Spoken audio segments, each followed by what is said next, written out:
sa langit ng Panginoon. Lahat kutiyaman na ikaw ay walang kagulat.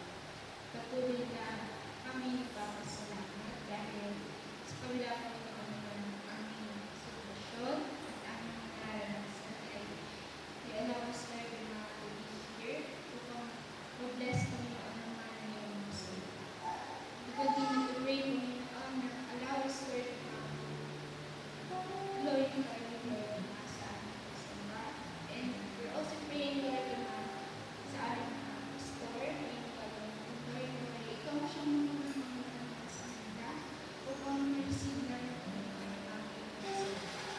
We're also praying, Panginoon, sa kapatid na wala rito.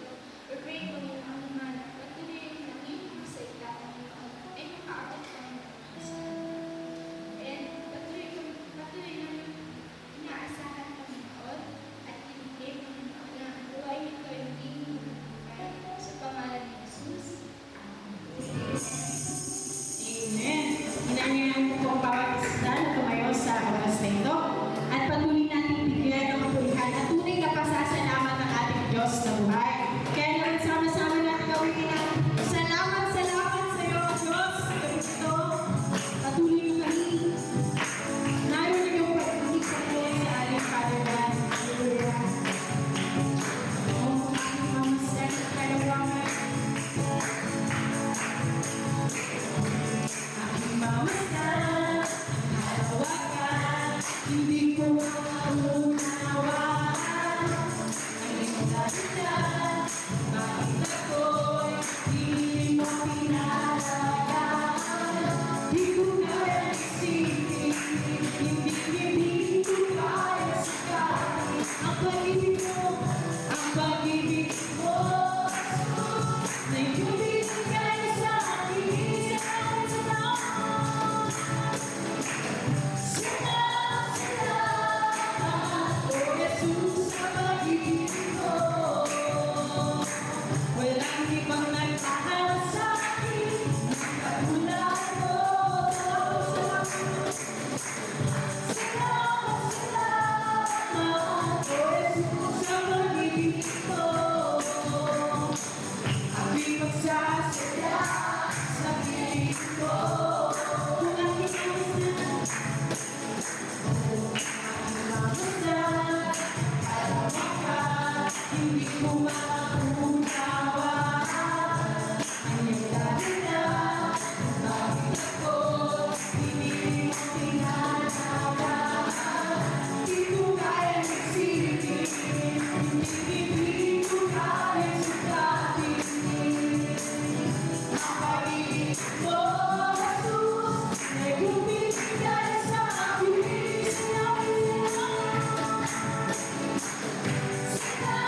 Salamat, O Jesus, sa pag-ibig mo. Walang ibang nagkaharap sa akin, katulad mo. Salamat, O Jesus, sa pag-ibig mo. Ako'y magsasaya sa piling mo. Kung may pagsubukan, ng pag-ibigan, ako'y lalapitan. Ikaw ay susa, aking sandigan, hindi mo ko pababayaan. Di ko kaya isipin, hindi ko kaya sukatin ang pag-ibig mo, Jesus, na iyong binigay sa akin.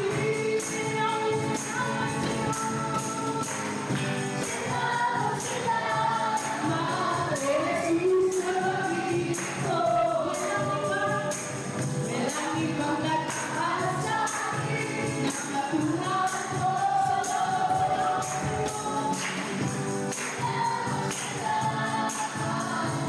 Jesus, sa pag-ibig mo.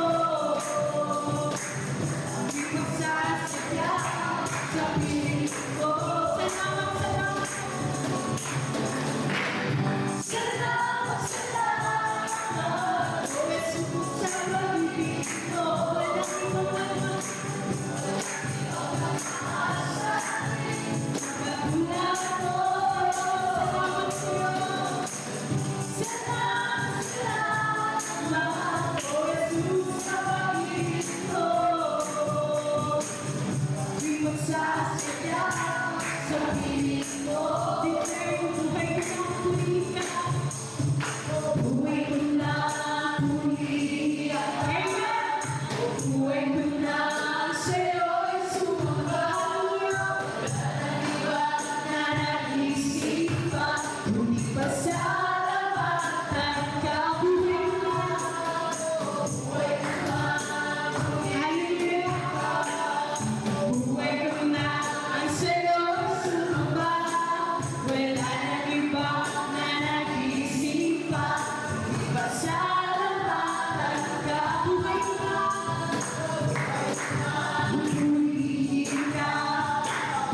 Sadyang may buti mo sa amin, Father God. Hallelujah. Kaya kung patuloy ang Banal na Espiritu, patuloy sa amin, kumawit Panginoon sa gabi ito. Hallelujah. Dakilang katapatan mo sa bawat isa sa amin, Panginoon. Kaya kung mabitin namin, sadyang may buti mo. Sadyang may buti natin, Panginoon. Hallelujah.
Ama naming Diyos na nasa langit, kami po ay tunay na nagpupuin at binibigyan ka ng karangalan sa pamamagitan po ng ating mga buhay. Naririto kami, Panginoon Diyos, sa iyong bahay sambahan at patuloy kami nagpapasalamat sapagkat iloob mo ng aming mga panyapak, ang aming mga buhay may dako rito, Panginoon Diyos. Sapagkat alam namin na layunin mo na kami makapanalangin at makapag-aaral ng iyong mga salita. At sapagkat ang salita mo ay buhay para sa aming kaluluwa, kalakasan para sa aming mga spirito. Naway tunay na maranasan namin sa gabi ito, ang makapahayag ng ipagkakaloob sa amin sa pamamagitan ng iyong Espiritu Santo. Lead us, O Lord God, through your Holy Spirit. Give us the wisdom, the knowledge, and the power of your word. Habang kami nagpapatuloy na nakikinig, Panginoong Diyos, pabuksan ang aming mga pandinig, pabuksan ang aming puso at kaisipan, at naturuan kami sa mga bagay na nilalayon at niloloob mo para sa amin. Tanggapin mo, Diyos, ang mga kaloob na ito na ibinigay sa iyo ng iyong mga anak. Naway pagpalain mo ang bawat kamay na nagbigay nito. Ibalik mo ng siksik, liglig at umahapon na pagpapala sa kanila at huwag silang pag-uulangin sa lahat ng kanilang mga pangailangan. Salamat po, Ama, at naingat namin pinabalik sa iyo ang pinakamataas sa papuri, pagsamba at paglulhati sa pangalan po ng aming Panginoon Jesus.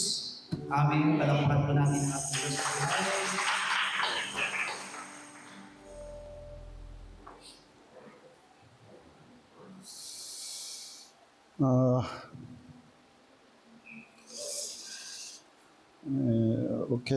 Genesis chapter 3, verse 5 to 7. Genesis, Kabanatang 3, talatang 5 hanggang 7. Genesis, Kabanatang 3, talata 5 hanggang 7. Sabay-sabay po tayo. Sapagkat talastas ng Diyos na sa araw na kayo'y kumain niya po, ay madidilat niya ang iyong mga mata. At kayo'y magiging parang Diyos na nakakakilala ng mabuti at masama. At ang makita ng babae na ang bunga ng punong kahoy ay mabuting kanin at nakalulugod sa mga mata at kahoy na mananasa upang makapagpantas sa tao ay pumitas siya ng bunga niyaon at kinain at binigyan din niya ang kanyang asawa kasama niya at ito'y kumain. Nadilat kapwa ang kanilang mga mata at kanilang nakilalang sila'y mga hubad at sila'y tumahi ng mga dahon ng puno ng igos at kanilang ginawang panapi. Amen.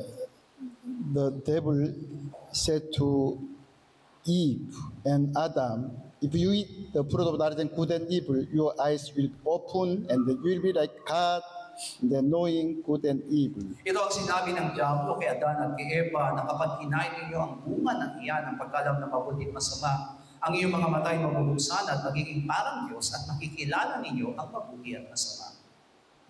That's why verse 6, when the woman saw the tree of knowledge of good and evil, it was nearly good to their eyes, and then eat with Adam. At nang makita nga ng babae na ang bunga ng punong kahoy ay mabuting kanin at nakalulugod sa kanyang mga mata, kinain nila ito at pinakain maging ang kanyang asawa si Adan. This woman, she also gave to her husband with her, and he ate. Sinabi nga dito ay pumitas siya ng bunga niyaon at kinain at binigyan din niya ang kanyang asawang kasama niya at ito'y kumain. Which means, when devil talked to the woman Eve about this, the tree of knowledge of good and evil, there's also Adam with wife. Kaya magiging maliwanag sa atin na habang kausap ni Eva itong Diablo sa kanya, doon sa halamanan, ay kasama niya po mismo ang kanyang asawang si Adan. Yeah, that's why verse 6, with the husband, her husband with her, means when devil talked to Eve, that time, there's also husband Adam. Kaya naman makikita natin sa talatang 6 na kasama niya mismo ang kanyang asawa. Kaya naman ang kinain nito mismo ng babae at kausap niya yung Diablo, ay naroon din ang kanyang asawa. Verse 7, that's why after eat the fruit of good and evil, both of them were opened, their eyes opened. Sa talatang 7, matapos silang kanin ang bungang ipinagbawal sa kanila, ang kanilang mga mata ay nabuksan. What is the meaning of their eyes open? Pero ano nga ba ang ibig sabihin na nabuksan ng kanilang mga mata? From that point, their own self eyes of their own self opened. Ibig sabihin po, yung kanilang mismong mata ng kanilang mga sarili nabuksan.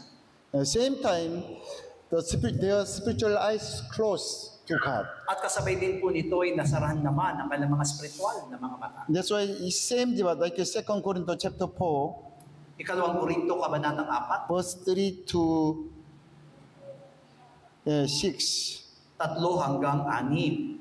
At kung ang aming ebanghelyo ay natatakluban pa, ay may talukbong sa mga napapahamak, na binulag ng Diyos ang sanlibutan ito, ang mga pag-iisip ng mga hindi nagsisampalataya, upang sa kanila ay huwag sumilang ang kaliwanagan ng ebanghelyo ng kalwalhatian ni Kristo, na siyang larawan ng Diyos. Sapagkat hindi namin ipinangangaral ang aming sarili, kundi si Kristo Jesus na Panginoon, at kami ay gaya ng inyong mga alipin dahil kay Kristo. Yamang ang Diyos ang nagsabi, magniningning ang ilaw sa kadiliman, na siyang nagniningning sa aming mga puso upang magbigay ng liwanag ng pagkakilala sa kalwalhatian ng Diyos sa mukha ni Jesus. Verse 3, diba? If our gospel is veiled, means if you are blind man, you cannot accept this gospel. As sinabi nga po dito na kung ang ebanghelyo ay natatakluban, sabi doon, ay hindi nyo matatanggap ang ebanghelyo. Verse 4, diba?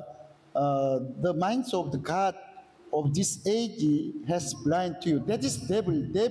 By the devil, you are now blind man. At mula doon sa 4, sinabi, binulag kayo ng Diyos ang sanlibutan ito. Ang tinutukoy dito na ng Diyos ang sanlibutan ay ang diablo. That's why the light of gospel of the Jesus Christ cannot shine to them. Kaya naman ang liwanag ng ebanghelyo ng kalwalhatian ni Kristo hindi magliliwanag sa kanila. And then verse 5, it is important, but that's why they don't know who is through their master owner. Only those who are open their spiritual eyes, they know Jesus is their master owner. Yan ang dahilan kung bakit hindi na po nila makikilala kung sino man po yung kanilang pinapanginoon at nagmamay-ari sa kanila, na kung saan ang tunay na dapat magmay-ari at magpanginoon nila ay si Kristo. From Apostle Pablo to true believers, disciples of Jesus Christ, they already spiritual eyes open.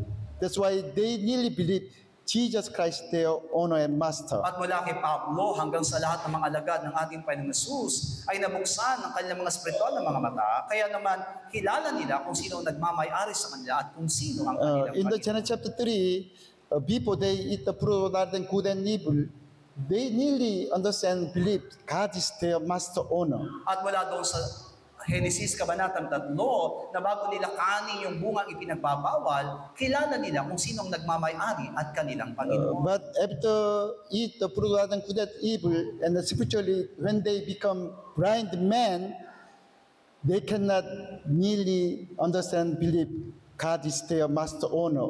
Because their own self become owner, master. Pero matapos nga pong makain yung bungang ipinagbabawal, ay sila po ay hindi na makakita, kaya naman hindi nila alam kung sinong nagmamay-ari at sino ang pinapanginoon nila, sapagkat ang nanaig sa nila ay ang kanilang sarili at ito na mismo ang kinikilala nilang Panginoon. Yeah, that's why in the Genesis chapter 1, that there be light, because what is the light? The glory of Jesus Christ in His face shine to us. Kaya naman sinabi doon sa Genesis kabanatang 1 na magkaroon ng liwanag, sapagkat ang liwanag na yun ay kumakatawan doon sa kalwalhatian ni Kristong sumisinag sa atin.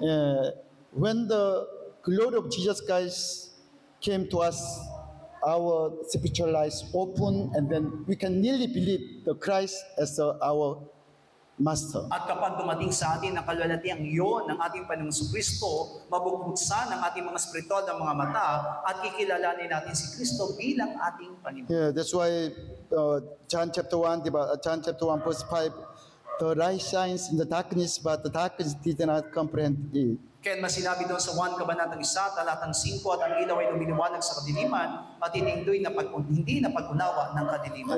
Jesus Christ came to us as a true light, but through God's children, they nearly accept as a Jesus true light. Dumating sa atin ang ating Panginoong Jesus bilang liwanag, pero hindi kinilala si Jesus bilang liwanag. Yeah, that's why verse 12, as many as receive the light, true light, they give the light to become children of God, those who believe in His name. Kaya naman sinabi doon sa 12, datapwat ang sa kanya'y nagsitanggap doon sa kanyang kaliwanagan ay pinagkalooban po ng maging anak ng Diyos. Yeah, and then verse 13, diba? Verse 13, this is important, diba? They are not born by the blood or flesh or will of man, but God from God. At mahalaga yung kabanatang 13 na sila hindi pinanganak sa pamagitan ng dugo, kundi sa ni kalooban ng laman, kundi sa kalooban ng Yeah, which means we can need to be born again only by God.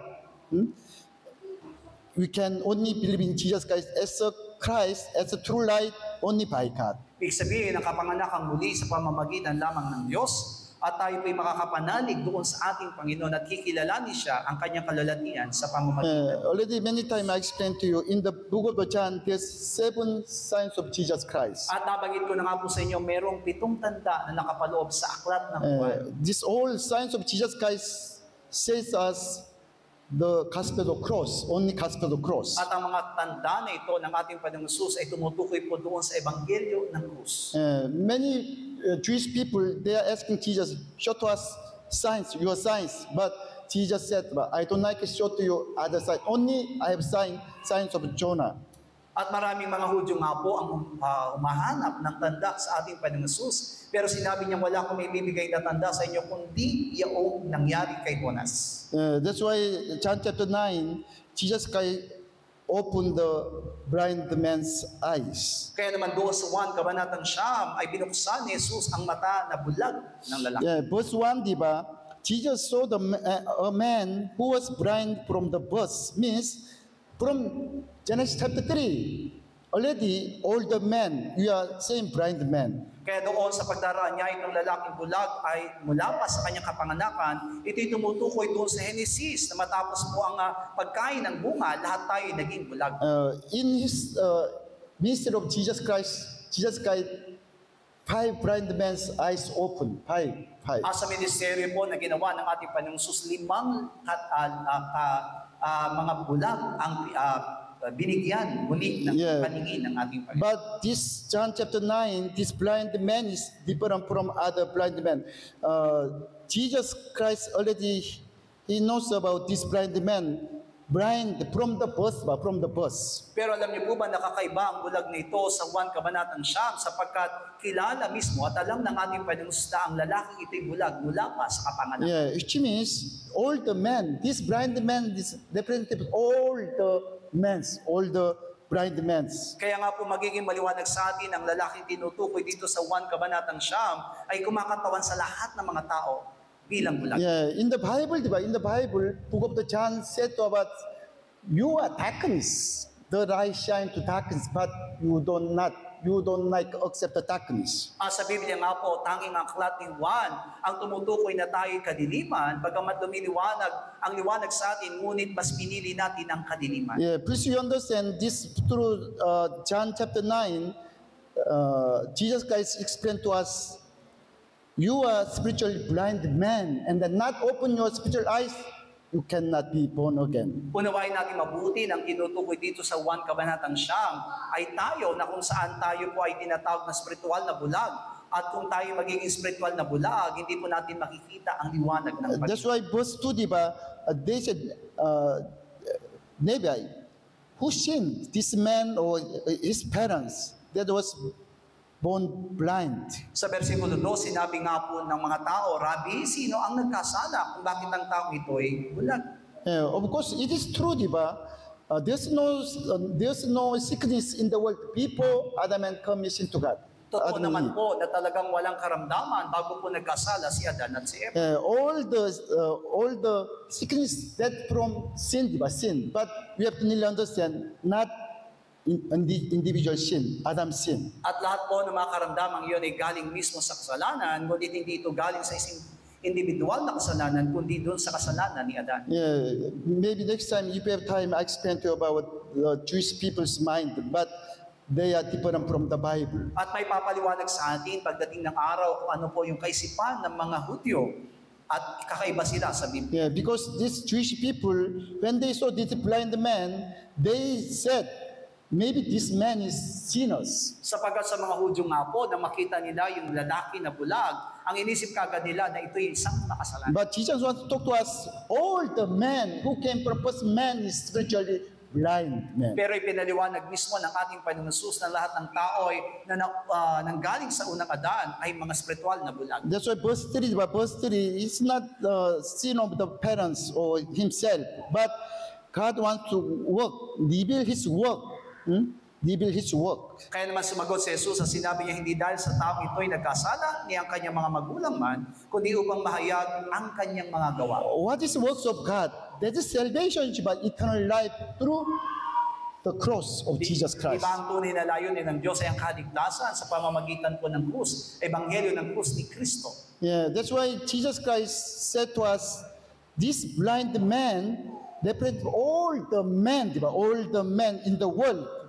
That's why Jesus said, I am here now. At the time, I am here for the works of God and I want to open his eyes. Kaya naman sinasabi ng ating Panginoong Jesus, ang lalaking ito ay kumakatawan sa lahat ng mga tao, kaya naman ako'y naririto upang buksan ang paningin ng taong ito. Yeah, because this blind man, he didn't know who is Jesus Christ. Only Jesus Christ visited to this blind man. Sapagkat alam natin, ang taong ito hindi nakikilala ang ating Panginoong Kristo, ngunit siya'y inaakay mismo ng ating Panginoong Also, Jesus Christ already knows about this blind man from the birth. Blind. At kung paano nakita natin, nakikilala ng ating Panginoong Jesus ang taong ito na bulag mula pa sa kanyang kapanganakan. Yeah, that's why verse 5, chapter 9, verse 5, as long as I am in the world, I am the light of the world. Kaya naman sinabi doon sa 5, samantalang ako'y nasa sanlibutan, ako ang ilaw ng sanlibutan. Thanks God, because when we are darkness, the true light, Jesus Christ, came to us. At nagpapasalamat tayo sa Diyos sapagkat nang tayo nasa kadiliman, dumating ang liwanag na si Kristo sa atin. Yeah, verse 6 and 7, sabay-sabay Sa tayo. 1 hanggang 7, nang masabi niya ang ganito, siya'y lumura sa lupa at pagputik ang lura at pinahira ng mga mata niya ng putik. At sinabi sa kanya, umayo ka, maghugas ka sa tangke ng sinuwe, na kung liliwanagin ay sinuko. Siya nga'y umayo at naghugas at nagbalik na nakakakita. Yeah, until now we are not understand this verse, but it is really important. Maaring nga po hindi pa natin naunawaan ang versikulong ito, pero ito'y napakahalaga. Yeah, Jesus Christ spit on the ground, diba? And he made clay with saliva. Na kung saan nga po ay lumura sa lupa ang ating Panginoon Jesus at mula dun sa dura na yon ay ginawa po niya. We can understand it is not small spit on, diba? Not small. Maybe so much spit on the ground and then make some like one lump of Kaya nga po masasabi natin hindi kakaunting lura lamang ang inilura ng ating Panginoon Jesus, kundi marami, kaya po siya nakagawa ng putik. And he spit on the ground and made clay with the saliva, and he anointed the eyes of this blind man with the clay. Sinabi niya nga po itong pinapagputik ang lura at pinahira ng mga mata niya ng putik. And then after Jesus said, go wash the pool in the pool of the Siloam, and then he washed, and then he came back to sing. Sinabi ni Jesus sa kanya, humayo ka at maghugas ka sa tangke ng sinuwe na kung liliwanagin ay sinugo. But Mark chapter 8, 23, diba? Also same, diba? Mark, this is different blind man. Marcos 8, Mark chapter 8, 23. At hinawakan niya sa kamay ang lalaking bulag at dinala niya sa labas ng nayon. At nang maluraan ang kanyang mga mata at maipatong ang kanyang mga kamay sa kanya, ay kanyang tinanong siya, nakakakita ka baga ng anuman? Jesus Christ opened five blind men's eyes in his ministry. 5 katao nga po ang pinagaling ng ating Panginoong Jesus bilang bulag sa kanyang ministeryo. In his ministry, he raised from death 3 men. At 3 tao naman ang ibinangon niya mula sa patay sa He kanyang cleansed the lepers 2. At 2 ketong naman ang kanyang pinagaling. Opened the mute, and then one opened the mute. At isa namang tao na bingi at pipi ang kanyang And pinagaling. then heal the paralytic only one. At isang paralitiko naman ang kanyang Although pinagaling. heal the fever sick woman one. Isang babae din na nilalagnat ang kanyang pinagaling. That's why you can understand so much Jesus Christ heal the blind man because five all the Kaya nga five. kung magiging maliwanag sa atin na mas marami po ang pinagaling niya na bulag sapagkat ito'y 5. But why Jesus Christ, even though Mark chapter 8:23, he had spit on his eyes and then put his hand on him as at the time he was healed, opened the eyes. Pero katulad nga po ng binasa natin sa Marcos Kabanatang 8, talatang 23, bakit nga po ba dura ang ipinahid ng ating Panginoong Jesus at ipinato ang kanyang kamay upang mapagaling ang bulag? But more clearly explained to us John chapter 9, diba? Because he spit on the ground and made clay with the saliva, and then he went to the eyes of the blind man with clay. Pero mas ipinaliwanag sa atin ng Juan Kabanatang 9 na kung saan ang pagalingin niya ang lalaking bulag ay lumura siya mula doon sa lupa at ginawa niya itong putik at ipinahid mismo sa mata ng bulag. Okay, if you understand, let's see Numbers chapter 5. Sa bilang po, Kabanatang 5. Numbers chapter 5. Okay. There's adultery woman from verse 13. Mula sa If there's 13. one woman adultery with other guy, diba? Other guy, but if there's no witness, there's no witness. At isang babae nga po ang sumiping sa ibang lalaki pero wala pong nakasaksi. Verse 14 means, especially by the jealous of the spirit, jealous of the husband. Sometimes husband nearly like his angry to wife, di ba? Pero dahil din po sa paninibugho na nararamdaman ng kanyang asawa, maaari pong naroon ang kanyang galit sa kanyang asawa. Verse 17, okay, 17 hanggang 19. 17 hanggang 19, at ang saserdote ay kukuha ng banal na tubig sa isang sisidlang lupa. At sa alabok ng isang lapag ng tabernakulo ay dadampot ang saserdote at ilalagay sa tubig. At paharapin ng saserdote ang babae sa Panginoon at ipalulugay ang buhok ng babae. At ilalagay ang handog na harina na alaala sa kanyang mga kamay, na handog na harina tungkol sa paninibugho. At tatangna ng saserdote sa kamay ang mapapait na tubig na mabubugso ng sumpa. Yeah, you understand? When God said to Israel, diba, if there's one woman under the court as adultery, you have to follow this way. At ito po'y tinutukoy nga po na sinabi ng Diyos kay Moises na kapag nakahuli sila ng babaeng nangangalunya, ito pong hatol na ibibigay sa kanya. First preparing the holy water. What is holy water? This came from not Jesus Christ.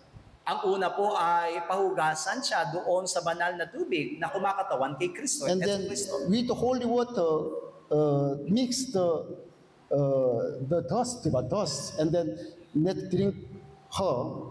At wala doon sa banal na tubig ay yahalo doon sa putik at ibibigay sa kanya. And then if this woman nearly commit adultery to God, she'll die. At kung ang babae ito ay tunay nagkasala, siya'y mamamatay. Yeah, okay, verse 20 hanggang 22. 20 hanggang 22. Datapwat kung ikaw ay tunay na lisya na sa iba na di mo asawa, at kung ikaw ay naduman at ibang lalaki ay sumiping sa iyo bukod sa iyong asawa, ay panunumpain ka ng saserdote ang saserdote ang babae sa panunumpang sumpa. Sasabihin ng saserdote sa babae, ilagay ka ng Panginoon sa pinakasumpa na pinakapula sa gitna ng iyong bayan. Kung papagluluhin ng Panginoon ang iyong hita at pamagain ng iyong tiyan, at ang tubig na ito ay mabubugso ng sumpa, ay tatalab sa iyong tiyan, at ang iyong katawan ay pamamagain, at ang iyong hita ay panglulubuhin, at ang babae magsasabing, siya nawa, siya nawa. This holy water, that is from not Jesus Christ. Yung banal na tubig mismo ay galing mismo sa ating Panginoong Jesucristo. But what's the meaning of the dust? That is man, di ba? Man, our physical body. Pero na ibig sabihin ng putik, ito po ay kumakatawan sa tao, yung ating physical na katawan. This woman, after eat this holy water with dust, nearly his sin will die.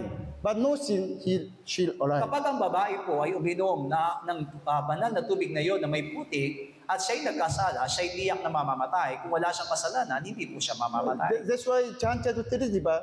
If you are not born again by the water and Holy Spirit, you cannot first sin. You cannot see the kingdom of God. Yan ang dahilan kung bakit sinabi sa 1 Kabanatang 3 na maliban na ipanganak na muli sa pamagitan ng tubig at spirito, hindi ka paghaharian ng Diyos. What's that water? Holy water. That came from side of Jesus At Christ. yung tubig na yon, yung banal na tubig na yon, ay galing mismo sa tagiliran ng ating Panginoong Hesus. Now, purposely, Apostle John explained to us this John chapter 9. That is message of the cross. Sinidya mismo ni Apostol Pablo na ipaliwanag sa atin doon sa Juan Kabanatang 9 na kung saan ito ay tungkol sa Ebanghelyo ng krus. Yeah, because Jesus Christ spit on the ground and make clay and then anoint the eyes of this blind man, asking, go to the Siloam and then wash. Ibig sabihin, si Kristo mismo ay tumura sa lupa at ginawa itong putik at ipinahid sa kanyang mga mata at inutusan siya pumunta doon sa ilog ng Siloe at doon magbukas. This is says about baptism. Ito po ay tumutukoy naman sa bautismo. What is baptism? Our Lord Jesus Christ and united with us, Jesus Christ united with us and died on the cross and made from death. Ang ibig sabihin po ng bautismo, si Kristo mismo ay nakipag-isa sa atin, siya ay namatay sa krus at muling nabuhay. The holy water, Jesus Christ mixed the dust and then finally go to the Siloam and then died. At mula doon sa banal na tubig ay nakisa siya sa atin ng mga putik at nagpunta doon sa Siloe at namatay. Okay, please you understand. Until now, you understand the blood of Jesus Christ, Spirit, diba, is life. Bawat sa po sa atin ay naunawaan mismo yung dugo ni Kristo bilang spirito at buhay. Yeah, but Jesus Christ shed his also water from the cross. Pero kailangan maunawaan natin mabuti na hindi lamang dugo, kundi tubig din ang ibinubo ng ating Panginoong Hesus sa krus. His saliva, diba? Saliva of Jesus Christ, same. That is holy water, also same, holy Kaya water. nga po masasabi natin na maging ang lura ng ating Panginoong Hesus ay maituturing na banal na tubig. Yeah. Lain ng mensahe. Jewish people all the time they are asking Jesus signs, wonders, but they don't like understand the meaning of the sign. Pero makita natin na mga Hudyo ay nangihingi ng tanda at kababalagan sa ating Panginoon, pero ayaw naman nilang unawain ng mga tanda. Jesus Christ wants to show to us only one sign, the sign of the cross, His death for us. At isa lamang ang tanda na gustong ipahiwatig sa atin ng Panginoon, yung krus, yung kanyang kamatayan para sa atin. That's why this John chapter 9 also saying, there are many signs of Jesus Christ, but Apostle John choose this one, because you are all blind, spiritual blind Kaya nga po men. magiging maliwanag sa atin na maraming tanda ang ginawa ng ating Panginoong Hesus, pero pinili ni Juan na may banggit sa atin ng Juan Kabanatang 9 upang may paliwanag na tayo bulag Yeah, sa harapan ng we are all blind from the birth, from the Adam, diba? We are all spiritually blind. na tayo lahat ay bulag mula sa ating ninunong si Adan. That's why Spiritual na bulag. purposely Jesus Christ visit to this blind man. Same means Jesus Christ came to blind man. Kaya naman masasabi natin sinadya talaga ng ating Panginoong Hesus na maparoon siya doon sa lalaking bulag na iyon. And then holy water, the saliva of Jesus Christ, holy water mixed with the dust, and then go to the Siloam. That's water baptism. Jesus Christ died with us. Na kung saan ang banal na tubig, yung mismong lura ng ating Panginoong Hesus ay inihaloy doon sa putik at pinapupunta siya doon sa Siloe upang maghugas. Ibig sabihin, ito'y kamatayan at muling pagkabuhay ng Panginoon. That's why in the Bible, even the beauty, the Jesus Christ put his finger to the mouth with his saliva. Kaya naman, mismo yung ating Panginoong Hesus, nang pagalingin niya yung pipi, ay dinukot niya mismo at hinipo ni Hesus yung dila mismo nung pipi sa kanya. Yeah, already Genesis chapter 2, verse 7, diba? You came from dust. We understand, came from At dust. naunawa natin mabuti yung sinasabi sa Genesis Kabanatang 2, talatang 7 na tayong lahat ay galing sa lupa. And then Genesis chapter 3, verse 14, God said to Satan, diba? You shall eat the dust all the day of your life. At sinabi mismo ng Diyos sa Genesis Kabanatang 3, talatang 14, na ang kakanin mo ay ang alabok sa iyong buhay. Yeah, and then God cursed the ground. Huh? And then verse 18, diba? Sons and pieces, it shall bring forth you the ground from the ground. At sinumpa ng Diyos ang lupa at sinabi doon, tawag at tinig ang sisibol sa iyo. And then verse 19, diba? You return to ground, and out of you are taken. The dust you are. That's why, and the dust you shall return. At sinabi doon, ang lahat ay mauwi sa lupa sapagkat ikaw ay galing sa alabok at babalik sa alabok. That is our body, also man, ourselves. Iyan yung kumakatawan na tumutukoy sa ating katawan, na tumutukoy sa tao. Okay, John chapter 9, Juan Kabanatang 35 hanggang 41. 35 hanggang 41. Nabalitaan ni Jesus na siya'y pinalayas nila at pagkasumpong sa kanya ay sinabi niya, sumasampalataya ka baga sa anak ng Diyos? Sumagot siya at sinabi, sino baga siya, Panginoon, upang ako'y sumampalataya sa kanya? Sinabi sa kanya ni Jesus, siya'y nakita mo na at siya nga ang nakikipagsalitaan sa iyo. At sinabi niya, Panginoon, sumasampalataya ako at siya'y sinampaliya. At sinabi ni Jesus, sa pagkahatol ay naparito ako sa limitang ito upang ang mga hindi nakakakita ay makakita at upang ang nakakakita ay maging mga bulag. Yung mga Pariseo na kasama niya ay nakaririnig sa mga bagay nito at sinabi sa kanya, kami baga naman ay bulag din. Yeah, verse 39, diba? For the judgment I have come into the world, that those who do not see me may see, and then those who see may be blind. Sa 39, sa paghatol ay naparito ako sa libutan upang ang mga hindi nakakakita ay makakakita at upang ang nakakakita ay maging mga bulag. Yeah, Jesus clearly said, diba? For judgment I have come into the world. Maliwanag na sinabi ng ating Panginoong Jesus, sa paghatol ay naparito siya sa sanlibutan. But John chapter 3, verse 17, diba? John chapter 17, God did not send His Son into the world to condemn the world, but that the world through Him might be saved. Pero sinabi sa 1 Kabanatang 3, talatang 17, sapagkat hindi sinugo ng Diyos ang anak sa sanlibutan upang hatulan ang sanlibutan, kundi upang ang sanlibutan ay maligtas sa pamamagitan niya. Why different? In the John chapter 3, 17, God did not send His Son into the world to condemn the world. Pero bakit nga po kakaiba yung sinabi doon sa 1 Kabanatang 3, talatang 17, na hindi sinugo ang anak upang hatulan ang sanlibutan? But John chapter 9, verse 39, diba? For the judgment I have come into the world. Why different? Pero pagdating doon sa Siyam, Kabanatang Siyam, ay sinabi niya, sa paghatol ay naparito ang anak. Yeah, because John chapter 9, after Jesus Christ opened the blind man's eyes, he said, Sapagkat ito ang sinabi nga po ng ating Panginoon Jesus matapos niyang pagalingin ng bulag. yeah, because verse 39, Jesus heard that they had cast him out. This blind man, after go back to the house and people, they cast out him. And then Jesus Christ again came to him. Sapagkat napag-alaman nga po ng ating Panginoong Jesus na siya'y pinalayas doon sa sinagoga matapos po siyang gumaling yung bulag. Okay, if you have time, please try to open John chapter 9.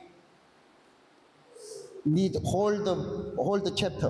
Siguro po mas maganda kapag kayo dumating sa inyong mga tahanan ay basahin niyo po ang kabuuan na kabanatang Siyam ng Juan.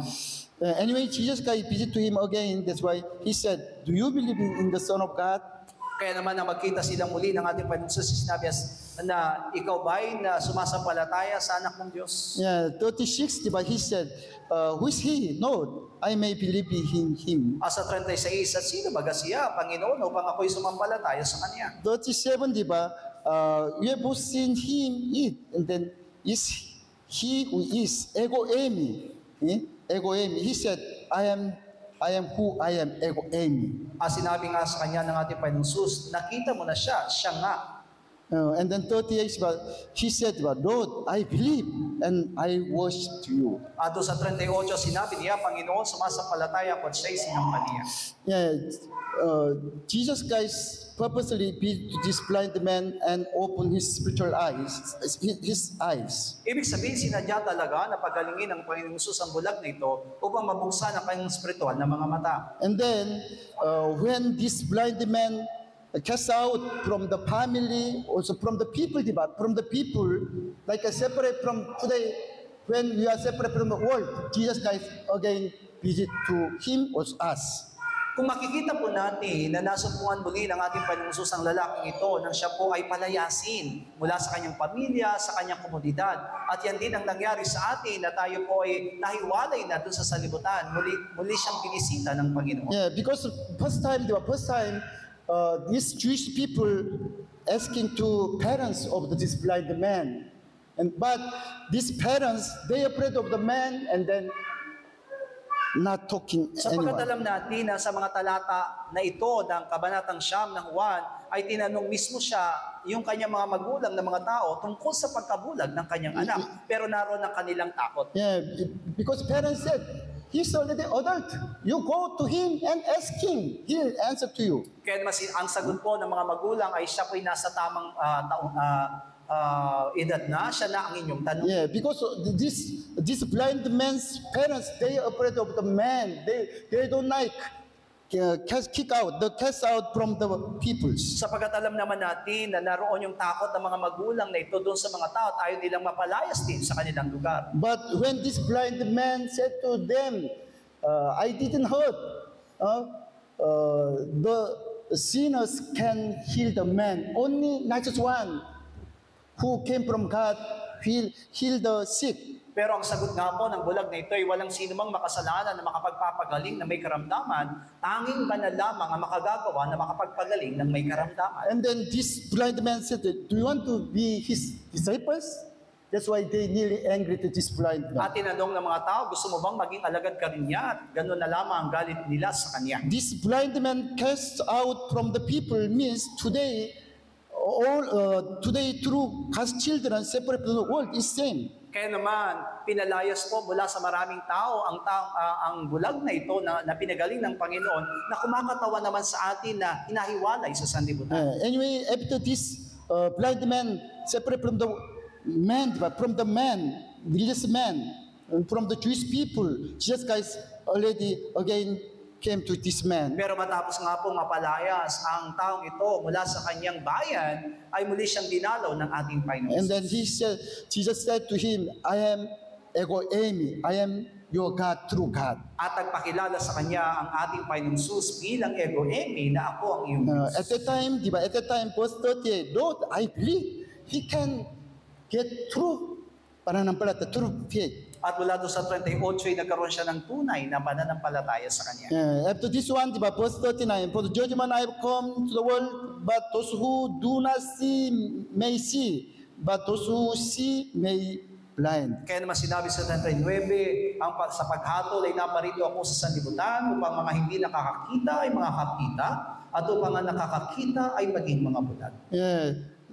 Jesus said, I want to judge those who said, I can see, diba? I can see. I want to judge them. Ibig sabihin, gustong ni Jesus na hatulan niya yung mga nagsasabing nakakakita. Yeah, because in the Garden of Eden, from Adam and Eve, after coming into God, all the men opened their eyes and then they said, I can see, I can see. Sapagat mula doon sa halamanan ng Eden, matapos pong kumain ng pinagbabawal na bunga si Eva, ay binabanggit na ng tao na sila ay nakakakita. Yeah, that's why today many Christians, even the Christians, they want to judge the others because they think I can see, I can judge you. Yan ang dahilan kung bakit mas madaling humatol maging mga Kristiyano sapagkat ang katwiran nila sila ay nakakakita. Yeah, but what's the meaning of those who do not see? Because already they are be born again and deny own self. Pero ano nga po ba ibig sabihin ng hindi nakakakita? Sila po yung mga ipinanganak na muli sapagkat itinanggi na nila, nilimot na nila ang kanyang sarili. Yeah, after we nearly be born again, we can understand, I am blind man. I cannot see anymore. Kaya nga maunawaan natin mabuti na mataas tayong ipanganak na muli, tayo po'y naging bulag at wala na tayong ibang nakikita. Yeah, that's why all the time I pray to God, God, please open my spiritual eyes because I am blind man. At yan ang aking nagiging panalangin bilang spiritual na bulag ay buksan ng aking mga mata. Can you see the glory of Jesus Christ? Huh? Can you see? Nakikita po ba natin ang kalwalatian ng ating Panginoon sa Kristo? We cannot see, diba? We cannot see because we are already blind man. Hindi natin nakikita sapagkat lahat tayo bulag. Yeah.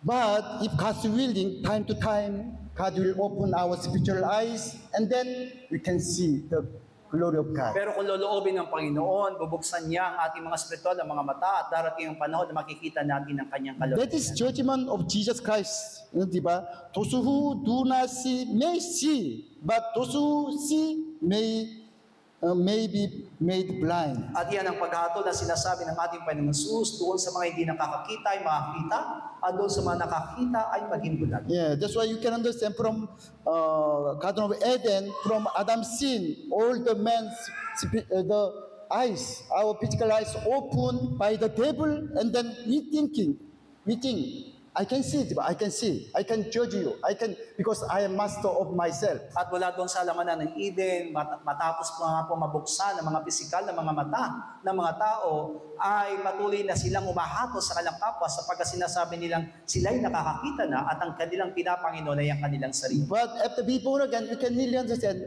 I am blind man. I cannot see because I cannot see the glory of God. If we can see glory of God, you are nearly one day totally changed. Pero matapos nga po na tayo may panganak na muli, maaamin natin na tayo spiritual na mga bulag at hindi natin nakikita ang kalwalatian ng Diyos. Sapagkat kung tunay na nakikita po natin ang kalwalatian ng Diyos, tayo po ay mababago. But you see, today, we are not really changed, diba? All the time we have problem, but again, stand and then try to overcome, fail, overcome. That is our life. Pero hanggang sa sabuyan, hindi pa tayo nagiging matagumpay at naroon pa ang kabiguan, pero minsan na tayo po ay tumatayo at nagtatagumpay, pero minsan ay nabibigo, yan po yung ating mga kasanayan. Yeah, but please don't worry. Time come, Jesus Christ will open our spiritual eyes, and then we can really believe and then worship to Jesus. Pero huwag tayo mag-alala sapagkat darating ang araw na bubuksan ng Diyos ang ating spiritual na mga mata at patuloy tayong matututong tunay na sumamba sa Kanya. Yeah, verse 41, one more time. 41, sa kanila'y sinabi ni Jesus, kung kayo'y mga bulag, ay hindi kayo magkakaroon ng kasalanan. Datapat ngayon sinasabi ninyo, kami nakakakita na nanatili ang inyong kasalanan. It's the same means, but if you are blind, you have no sin. But if you said, I can see, but we see, you are already sin. You are sinners. At sinabi nga dito, kayo'y mga bulag at hindi kayo magkakaroon ng kasalanan. Datapat ngayon sinasabi ninyo, kami nakakakita na nanatili sa inyong kasalanan. That's why even though still in the Christian churches, there are many members, they thinking, I can see, but I can see. Kaya po maraming Kristiyano ang nasa loob ng iglesia nagsasabing sila'y nakakakita. That's why even though they want to judge the pastor's message, Kaya nga po madali silang humatol maging sa pangangaral ng pastor. because they don't know they are truly blind men. Sapagkat hindi nila nawa na sila'y mga bulag. Yeah, again, John chapter 3, from verse 14, diba? From 14 to 17. Okay, sabay-sabay tayo. Juan 3:14, Pastor, John chapter 3. John chapter 3, 14 to 17. 3:14 hanggang 17. At kung paano itaas si Moises sa ilang ang ahas, ay gayong kinakailang itaas ang anak ng tao, upang ang sino mang sumampalataya ay magkaroon sa kanya ng buhay na walang hanggan. Sapagkat gayon na lamang ang pagsinta ng Diyos sa sanlibutan na ibinigay niya ang kanyang bugtong na anak, upang ang sino mang sa kanya ay sumampalataya ay huwag mapahamak, kundi magkaroon ng buhay na walang hanggan. Sapagkat hindi sinugo ng Diyos ang anak sa sanlibutan upang hatulan ang sanlibutan, kundi upang ang sanlibutan ay paligtas sa pamamagitan niya. Yeah. Okay, we have no time. The next time I explain to you. But please you understand, John chapter 3 says about be born again, diba? The way of the be born again. Binabanggit nga po ng Juan Kabanatang 3 ang tungkol sa kapanganakang muli. When Jesus Christ explained to us be born again, He said about the serpent left up the Nang ipaliwanag nga po ng Panginoong Jesus sa atin ang tungkol sa kapanganakang muli, ay binanggit niya yung pagtaas ng ahas ni Moises doon sa ita. Yes, Solomon also leapt up like as Moses. At ito'y katulad po sa pagtaas ni Moises. Yeah, that's why verse 15, that whoever believes in him should not perish but have eternal life. At ang sino mang sumampalataya sa akin ay magkakaroon ng buhay na walang hanggan. But because God so loved the world, so loved the world. Sapagat kayo na lamang ang pagsinta ng Diyos sa sanlibutan. But please you check the original Bible meaning of the soul, diba? Meaning of the soul. Until now we think so much love. But this meaning of the soul is different. Pero kailangan nating maunawang mabuti ano ba yung ibig sabihin ng gayon na lamang. Yeah, this meaning of the soul is those who look up Jesus who crucified on the cross.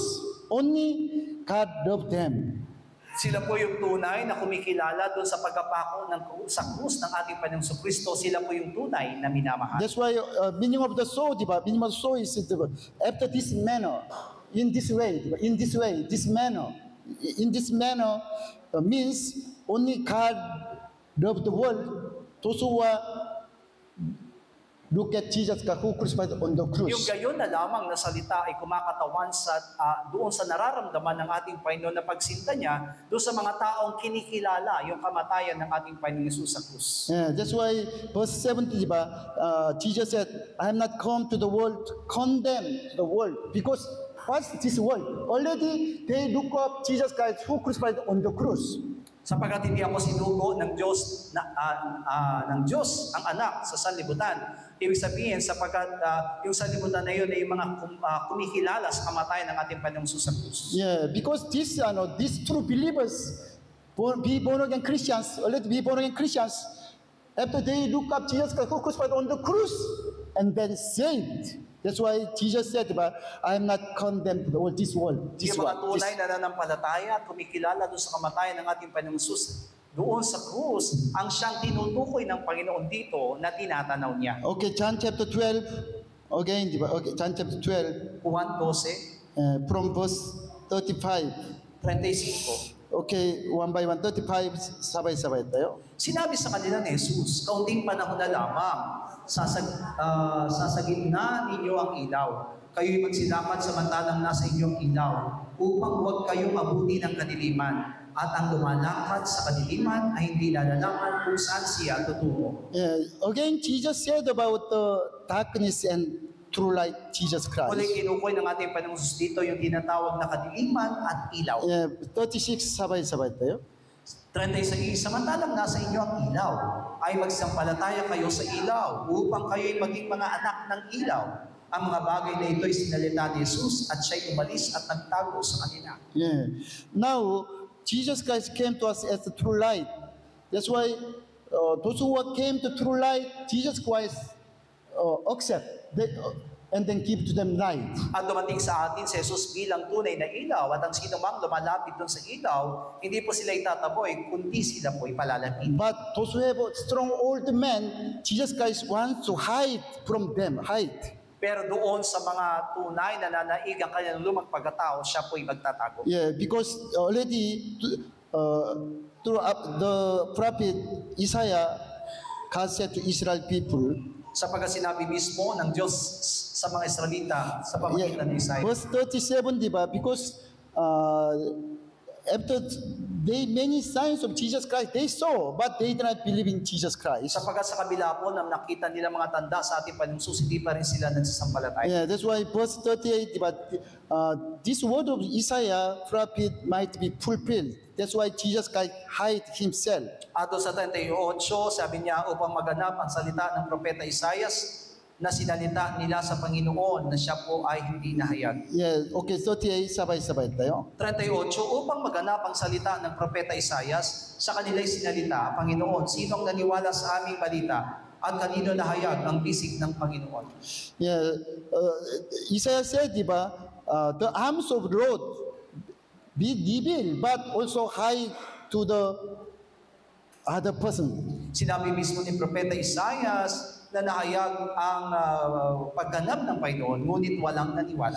Okay, from 39 to 43. 39 hanggang 43. Dahil dito, hindi sila makapaniwala.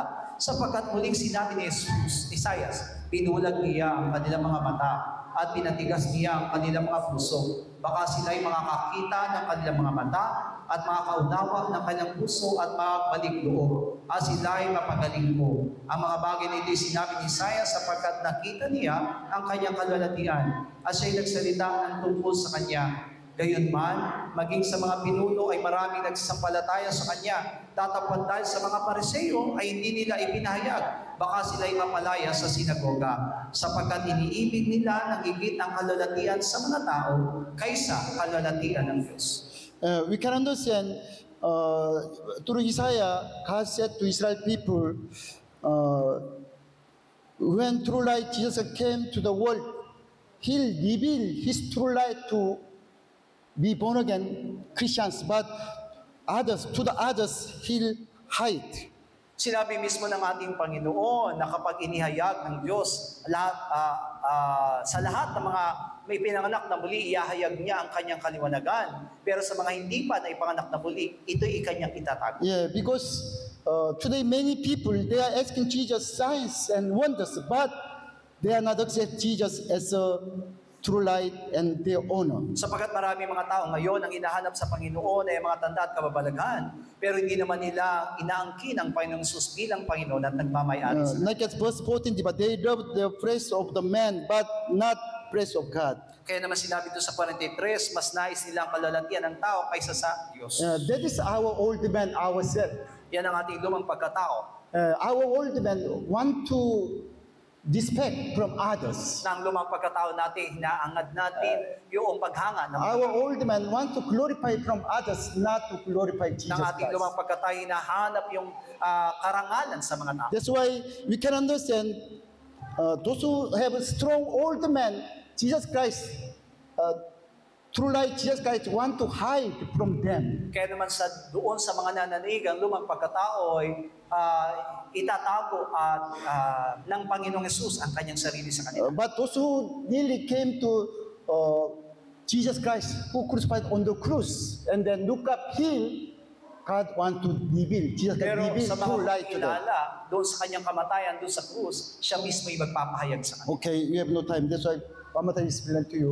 Please, John chapter 9 through 9, we have to really understand, we are all spiritually blind men. At ang nais lamang natin ihayag ngayon, doon sa 1 Kabanatang 9, tayong lahat ay mga spiritual na bulag. From the birth, from the Garden of Eden, we are all spiritually blind men. Mula sa ating kapanganakan, mula doon sa halamanan ng Eden, tayo mga spiritual na bulag. That's why even the true light just came to us, but we cannot understand, we cannot comprehend Him because you are so deep darkness. Kaya naman kahit na dumating na sa atin ang ilaw, ang ating Panginoong Kristo ay nandun pa rin tayo sa ilalim ng kadiliman. But God knows who is really humble man, who is the truth, who will be true God's children. That's why Jesus Christ visit to them, individual visit. Pero alam ng Diyos kung sino ang tunay na mapagkumbaba at sino ang tunay na tatanggap sa kanyang ilaw. Kaya naman isa-isa silang dadalawin ng Panginoon. And then Jesus Christ died this kind of man on the cross, also with baptism. At si Jesus mismo ay namatay para sa mga taong ito, at sila ay nabautismo ang kasama niya. This kind of man already opened spiritual eyes,